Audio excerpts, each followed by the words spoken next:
हैं। ये 4 तस्वीरें आपको दिखा रहे हैं। सभी जगह लाइन पर बड़ी संख्या में मतदान के लिए लोग पहुंच चुके हैं। जो 20 राज्य और केंद्र शासित प्रदेश है उनमें आंध्र प्रदेश, अरुणाचल प्रदेश, मेघालय, उत्तराखंड, मिजोरम, नागालैंड, सिक्किम, लक्षद्वीप, अंडमान और निकोबार, तेलंगाना और इसके अलावा असम, बिहार, छत्तीसगढ़, जम्मू और कश्मीर, महाराष्ट्र, मणिपुर, ओडिशा, त्रिपुरा, उत्तर प्रदेश और वेस्ट बंगाल हैं। इनमें उत्तर प्रदेश की 8 सीटों के लिए चुनाव हो रहा है, जबकि उत्तराखंड की 5 लोकसभा सीटों यानी सभी सीटों के लिए आज ही चुनाव संपन्न हो जाएगा। और इस वक्त की बड़ी खबर बिहार के गया से आ रही है। एक बूथ पर आईईडी बम मिला है। इमामगंज के गोचिया गांव में बूथ पर बम मिला है। बम की सूचना मिलते ही पुलिस मौके पर पहुंच गई है। तो बिहार के गया में एक पोलिंग बूथ पर बम मिला है। गोचिया गांव में यह पोलिंग बूथ है, इमामगंज, और बम की सूचना मिलते ही मौके पर पुलिस पहुंच गई है और इसके बाद इसे निष्क्रिय करने का काम किया जाएगा। इमामगंज के कोचिया गांव में इस बूथ पर बम मिला है।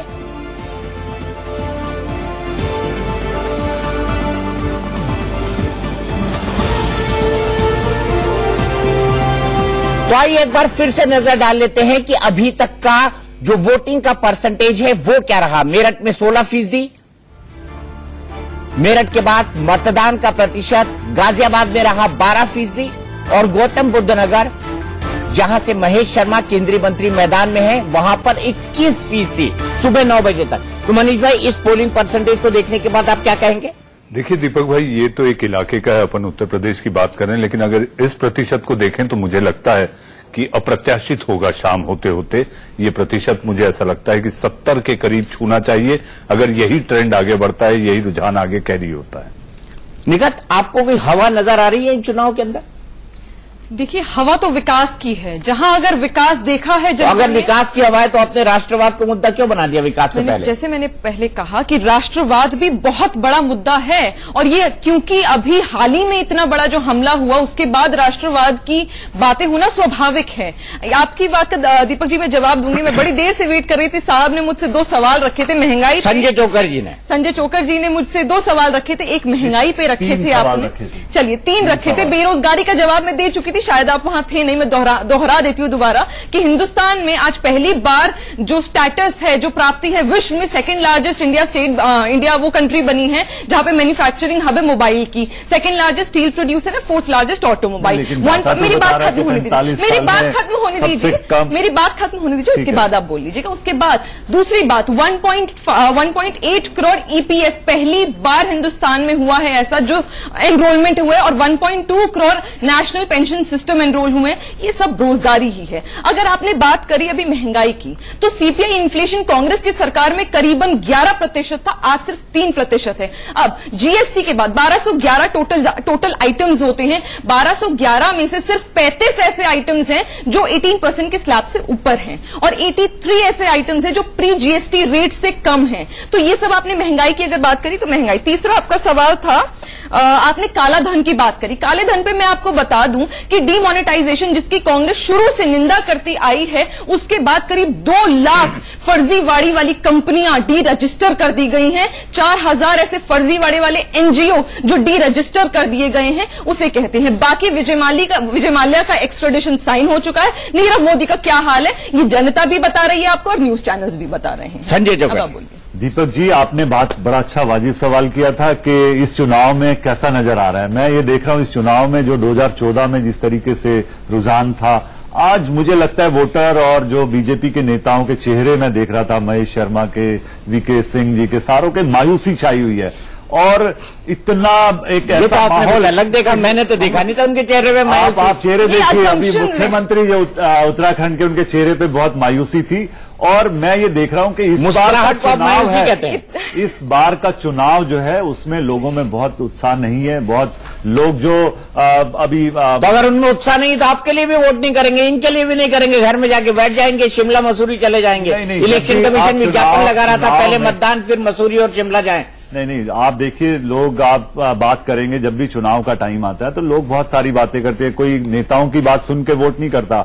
आप देखिए महेश शर्मा जो इनका कैंडिडेट है नोएडा से, 1-2 गांव में तो उसको घुसने ही नहीं दिया, लोगों ने उसको मना कर दिया कि आप यहां 5 साल में आए ही नहीं है। हरियाणा में भिवानी के एक सांसद हैं धर्मवीर सिंह, मैं कल उनकी वीडियो देख रहा था कि उनको गांव से लोगों ने बाहर निकाल दिया। अकेले राष्ट्रवाद पे बड़ी बड़ी बातों से चुनाव नहीं लड़ा जाता। आप लोग ये देखते हैं कि 2014 में जो वादे किए थे उन पे सरकार खरी उतरी है नहीं उतरी है, और बहुत सारे मुद्दे होते हैं सरकार में, जो स्टेट में गवर्नमेंट होती है उसने काम किया नहीं किया, और एमपी अपने इलाके में क्या कर पाया, उसकी अपनी पर्सनल परफॉर्मेंस लोग देखते हैं। 90% बीजेपी के नेता अपने इलाकों में ही नहीं गए, उन्होंने काम ही नहीं किया। हरियाणा में 10 में से ऐसे 7-8 एमपीज हैं जो पहले से उन्होंने बोल दिया था कि हम चुनाव ही नहीं लड़ना चाहते, अपनी हवा इतनी खराब थी और काम ही नहीं हो पाए। तो ये सारी चीजें जब आप देखेंगे, 7-8 सीटें नहीं जाएगी बीजेपी, ये आप कह सकते हैं नहीं, कोई 7-8 सीटें नहीं जीतेगी। आप चुनाव का रिजल्ट आपके सामने होगा, मैं भी यहाँ चैनल पे बैठूंगा, आप देखना 10 में से 1-2 सीट बड़ी मुश्किल से बीजेपी जीत पाएगी। और आप पूरे देश की बात चाहती हूँ मैं, आपके पास आऊं, मेरे पास एक बड़ी खबर आ रही है नागपुर से। नागपुर में दुनिया की सबसे छोटे कद की महिला ज्योति ने भी अपना वोट डाला है। आइए आपको सुनवाते हैं क्या कह रही है ज्योति। हमारे साथ इस वक्त विश्व की सबसे छोटे कद की महिला ज्योति आमगे है।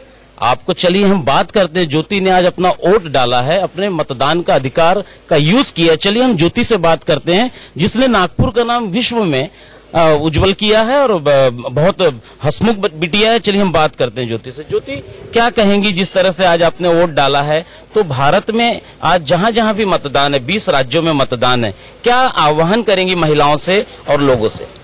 मैं सारे महिलाओं से और सारे लोगों से यही कहूंगी कि वोट करें। हम भारत के नागरिक हैं तो हमारा हक है कि वोट करें। तो आज मैं भी अपने फैमिली के साथ वोट करने आई हूँ सुबह सुबह। तो बहुत से लोग वोट को इग्नोर करते हैं, तो उसे इग्नोर ना करें, क्योंकि ये हमारे लिए जरूरी है। तो कितना भी काम हो वो छोड़ के या करने के बाद वोट करने जरूर जाए। तो ज्योति, जैसे वोटिंग अभी भारत देश में जिस तरह से बहुत वोटिंग अभी बढ़ने लगा है परसेंटेज, तो क्या कहेंगे कि मतदान जो है वो 50-60% ही रहता था, तो आगे क्या कहेंगे कि कम से कम 100% मतदान होना चाहिए इस देश में? क्या लगता है आपको? मुझे तो लगता है कि 70-80 शायद हो सकता है। ज्योति कहती है कि 70 या 80% मतदान इस देश की तरक्की के लिए बहुत बेहद जरूरी है, और ज्योति जो है उसने आज अपने मतदान का यूज किया है। ज्योति हमको बताएंगी कि किस तरह से उसने उंगली दिखा रही है ज्योति, उसने वोटिंग डाल दिया है।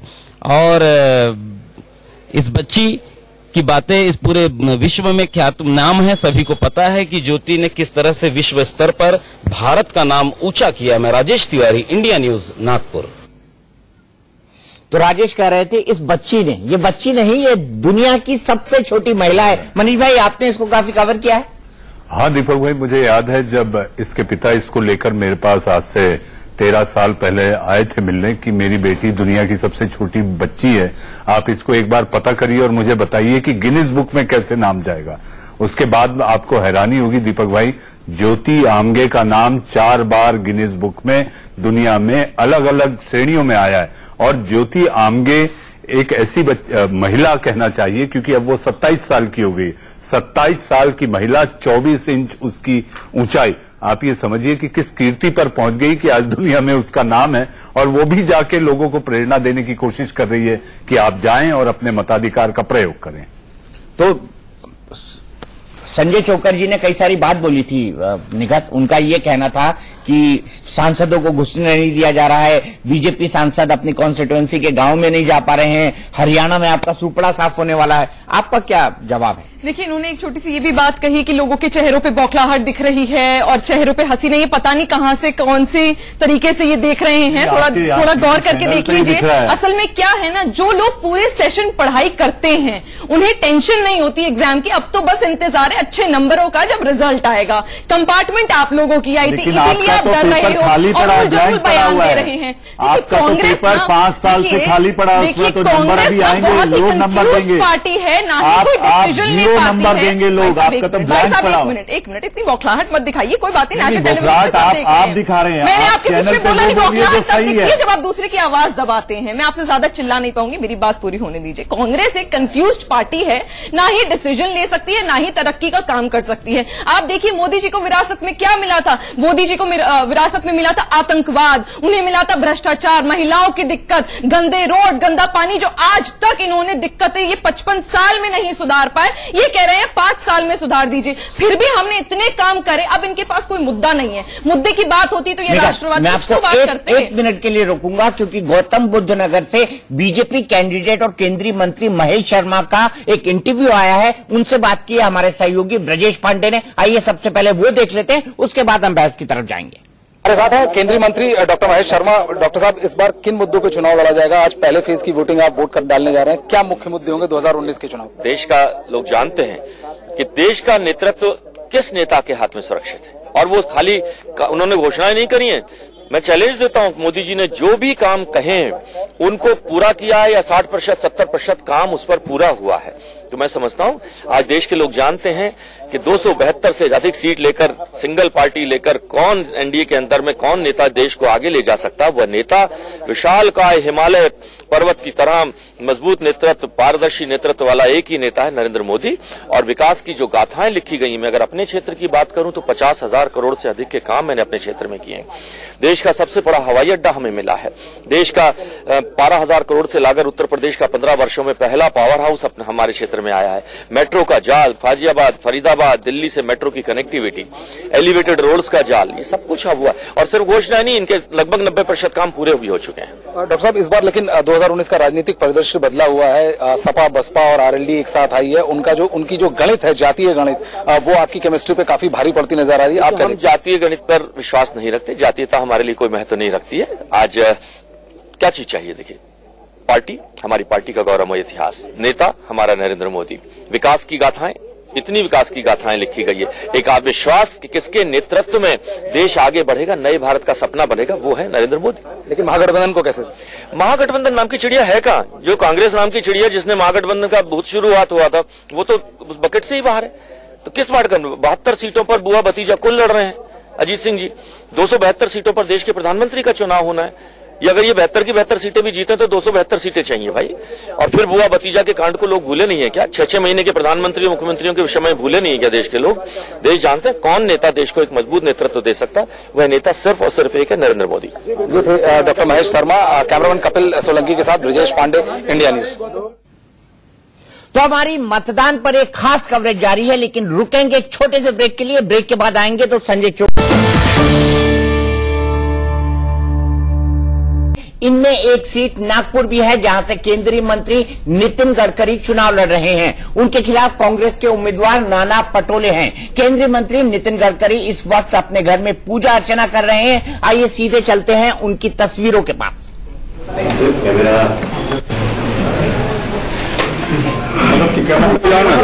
थोड़ा सा पीछे। गडकरी साहब इस वक्त निकल चुके हैं घर से वोट करने के लिए। देख रहे हैं नितिन गडकरी साहब पूरे फैमिली के साथ, अपने पूरे परिवार के साथ वोट करने के लिए निकल गए हैं। और इनके साथ पूरी इनकी पत्नी है, बहू है, सभी लोग जा रहे हैं। सर क्या कहेंगे? वोट डालने जा रहे हैं, क्या कहेंगे सर? तो वोट डालने जा रहे हैं, वोट डालने के बाद बात करूंगा। क्या देख रहे हैं सर? आप सुबह से ट्रेंड देख रहे हो, क्या देख रहे हैं सर? काफी वोट डालने काफी लोग उतर रहे हैं। जी सर, वोट डालने के लिए काफी लोग उतर रहे हैं सर। थोड़ा सा साइड जाओ। बिल्कुल देख रहे हैं कि नितिन गडकरी साहब इस वक्त पूरे अपने परिवार के साथ वोट डालने के लिए जा रहे हैं। ताई क्या कहेंगे आप? अरे यार, वोटिंग डालने के बाद में बात करेंगे। बिल्कुल, वोटिंग डालना काफी जरूरी है, लगातार देख रहे हैं आप। हाँ, तो मेरे साथ है मेरे chief political editor Manish Awasthi. जो दिलचस्प बात है कि नागपुर से आते हैं, नागपुर से उनका सीधा संबंध है अपने राजनीतिक, अपनी पत्रकारिता के, और वहां के राजनीतिक लोगों को देखते देखते इन्होंने 3 दशक लगभग गुजार दिए हैं। साथ ही साथ सतीश केसिंग साहब हैं, वरिष्ठ पत्रकार। मनीष भाई, सबसे पहले अगर नितिन गडकरी की बात करें, 5 साल में उन्होंने नागपुर का कायाकल्प किया। देखिए, नागपुर का कायाकल्प अगर आप कहें तो एक तो फ्लाईओवर उन्होंने बनाए जिसके लिए वो जाने जाते हैं। सड़कों का ऐसा कि सारी सड़कें, आप ये समझिए कि नागपुर में जहां भी नजर डालें सीमेंट की सड़कें आपको दिखाई देंगी। मेट्रो उन्होंने 5 साल के कार्यकाल में मेट्रो का काम उन्होंने लगभग पूरा कर दिया और कुछ काम चरणबद्ध तरीके से होते हैं, आपने वो देखा। लेकिन वहां जो लोगों की शिकायतें हैं दीपक भाई, वो शिकायत ये है कि नागपुर में जो 5 स्टार इंडस्ट्रियल एरिया है, वहां पर नागपुर के मुख्यमंत्री देवेंद्र फडणवीस नागपुर होने के बावजूद, नितिन गडकरी नागपुर से होने के बावजूद वहां एक भी इंडस्ट्री नहीं आई। यानी कि वहां पर जो नागपुर जाना जाता है देश भर में वहां के इंजीनियरिंग कॉलेजेस के लिए, जितनी संख्या में इंजीनियरिंग कॉलेजेस हैं वहां लगभग 35 कॉलेज बंद हो गए। तो ये सारी बातों के मद्देनजर मुझे ऐसा लगता है कि बेरोजगार एक ऐसी समस्या है जिसको लेकर नागपुर वासी काफी परेशान रहे और बेरोजगारी दूर करने के जो अवसर आने चाहिए थे वो नहीं आ पाए। अभी जो हम तस्वीरों में देख रहे थे, ये नितिन गडकरी का नागपुर में रामनगर एक इलाका है। रामनगर इलाके से वो अपने घर से निकले हैं और महाल जाएंगे, जो कि उनका पैतृक घर संघ मुख्यालय के बाजू जहां पर है, वहां जाकर वोट डालेंगे। उनके साथ उनकी पत्नी कांचन भी मौजूद थी और जो पूजा है, जो हम देख रहे थे कि जहां वो पूजा कर रहे थे दीपक भाई, ये उन्होंने मंदिर अपने घर में ही बना रखा है।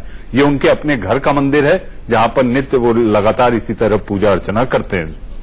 हम आपके पास आएंगे, नागपुर की कुछ और अपडेट लेंगे और जानने की कोशिश करेंगे कि नागपुर के लिए जो वादे नितिन गडकरी ने किए थे पिछले 5 साल में, उन्होंने कौन कौन से पूरे किए हैं और किन पर अभी काम चल रहा है। लेकिन इस बीच बड़ी खबर आंध्र प्रदेश से आ रही है। आंध्र प्रदेश के अनंतपुर में ईवीएम तोड़ी गई है।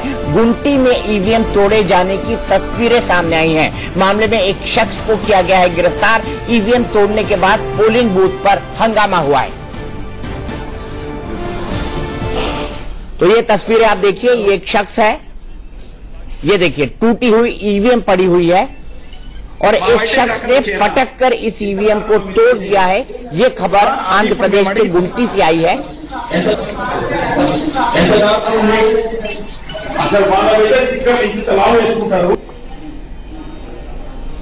टूटी हुई ईवीएम की तस्वीरें दिखाई दे रही है। आंचल, ऐसा क्यों हो जाता है?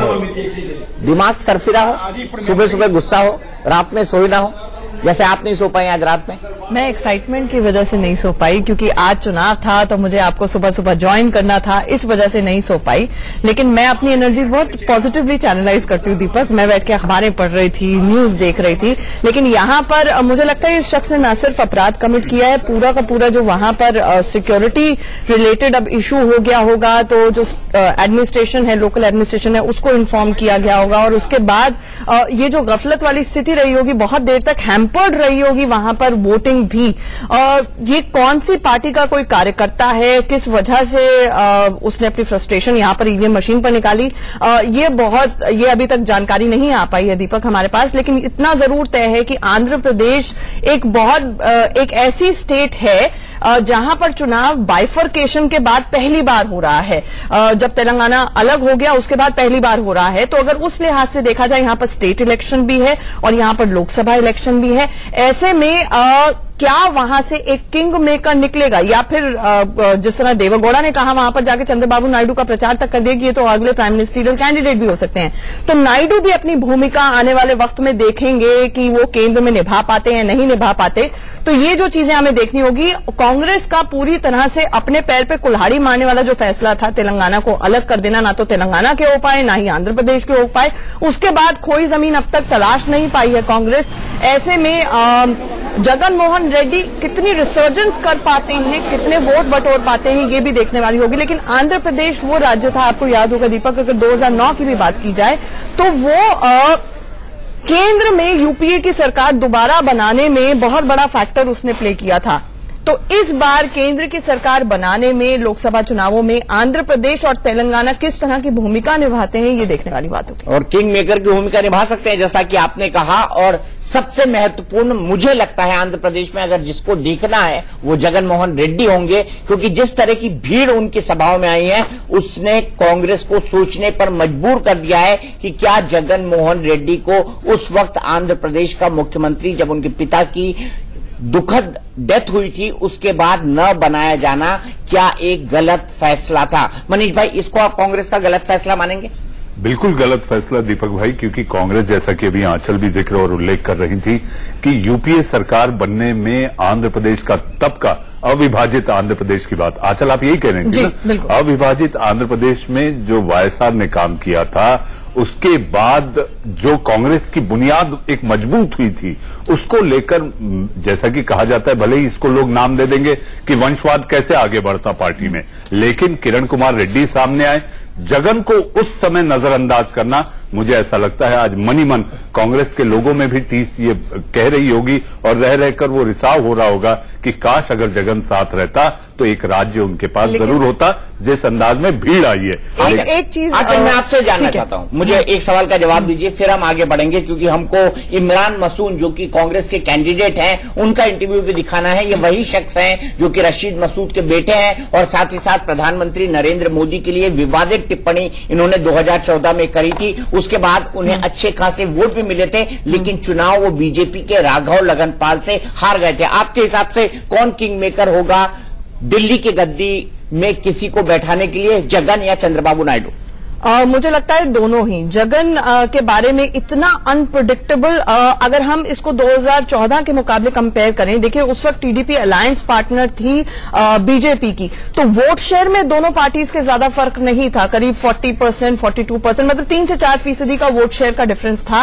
लेकिन इसके बावजूद जो strike rate in terms of seats था वो टीडीपी का बहुत ज्यादा था, और उसकी बड़ी वजह यही थी कि वो बीजेपी के साथ उस वक्त अलायंस में थी। उसके बाद रिश्तों में आई, स्पेशल स्टेटस के लिए एक सिंपैथी लेने की नायडू ने कोशिश की, अलग हुए, और जिस तरह से हमने हाल फिलहाल में देखा है कि चाहे जगनमोहन रेड्डी हो चाहे टीडीपी हो, बार बार उनका यही कहना है कि केंद्र जो है हमारे ऊपर दबाव डाल रही है और अपनी एजेंसियों को, ईडी वगैरह को इस्तेमाल कर रही है रेड तंत्र लाने के लिए। कल ही परसों में कई नेताओं के ऊपर रेड्स लगी हैं। ऐसे में कांग्रेस से ये सवाल जरूर बनेगा दीपक, और हम पूछेंगे कि जगनमोहन रेड्डी के ऊपर बहुत बड़ा करप्शन का बैगेज था, इसलिए उनको नहीं राइज करने दिया। और दूसरा, क्या कांग्रेस में सिर्फ एक ही सनराइज हो सकता है और वो राहुल गांधी है? जगनमोहन रेड्डी का अगर राइज हो जाता तो वो क्या वंशवाद था?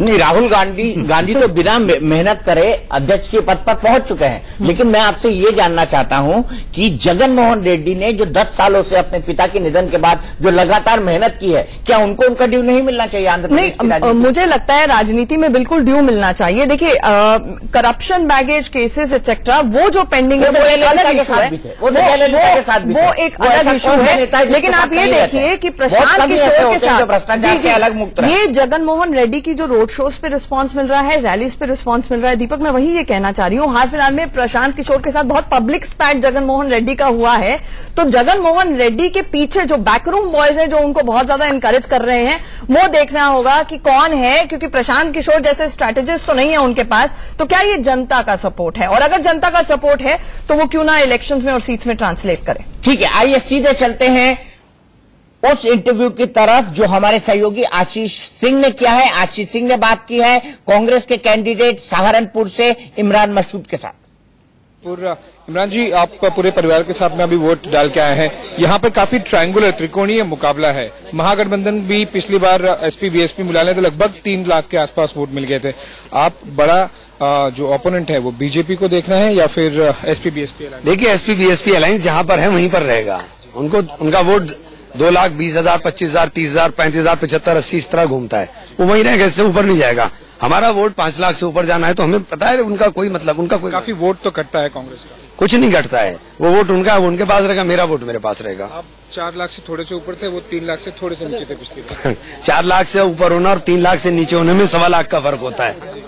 पर काफी लगभग 3 लाख के आसपास वोट तो उनके भी हैं, और आप में और फर्स्ट कैंडिडेट बीजेपी में 75,000 का ही फर्क था। मैं कह रहा ना कि 1.25 लाख का फर्क होता है, बहुत फासला है वो।